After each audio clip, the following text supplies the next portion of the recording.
కర్ణాటక ముఖ్యమంత్రి సిద్ధరామయ్య కుమారుడు యాంతీంద్ర చేసిన వ్యాఖ్యలు రాజకీయ వర్గాల్లో చర్చనీయాంశంగా మారాయి.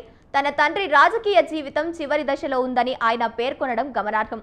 అంతేకాకుండా కర్ణాటకలో కాంగ్రెస్ నాయకత్వాన్ని చేపట్టాడని సతీష్ జార్కిహొళి అర్హుడిగా ఆయన అభిప్రాయపడ్డారు. ఈ వ్యాఖ్యలు ముఖ్యమంత్రి మార్పు అంశంపై సంకేతాలు ఇస్తున్నట్లు ఉన్నాయి. స్వయంగా ముఖ్యమంత్రి కుమారుడే ఈ వ్యాఖ్యలు చేయడం ప్రాధాన్యత సంతరించుకుంది.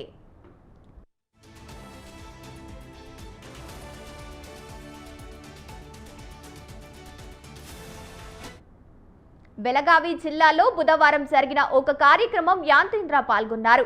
రాజకీయాల్లో తన తండ్రి చివరి దశలో ఉన్నారని, ఈ సమయంలో బలమైన ప్రగతిశీల భావాజాలం కలిగిన నాయకుడు ఆయన అవసరమని అన్నారు.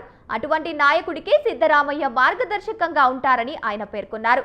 సతీష్ కు ఆ లక్షణాలు ఉన్నాయని, రాష్ట్రంలో కాంగ్రెస్ పార్టీని నడిపించేందుకు ఆయన సరైన వ్యక్తి అని యాంతీంద్ర అన్నారు. పెద్ద బాధ్యతలు స్వీకరించడానికి ఆయన సిద్ధంగా ఉండాలని ఆకాంక్షించారు.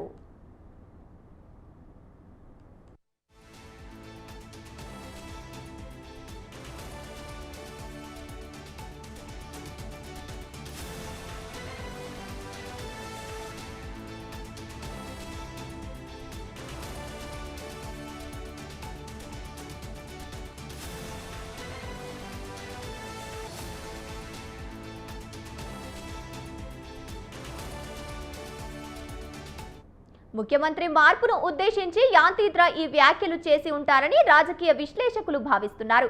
ముఖ్యమంత్రి మార్పు అంశంపై సిద్ధరామయ్య, డీకే శివకుమార్ మధ్య ఇప్పటికే పరోక్షంగా వాగ్దాల్యం జరుగుతున్న విషయం తెలిసిందే. ఈ సమయంలో సతీష్ పేరు తెరపైకి రావడం గమనార్హం.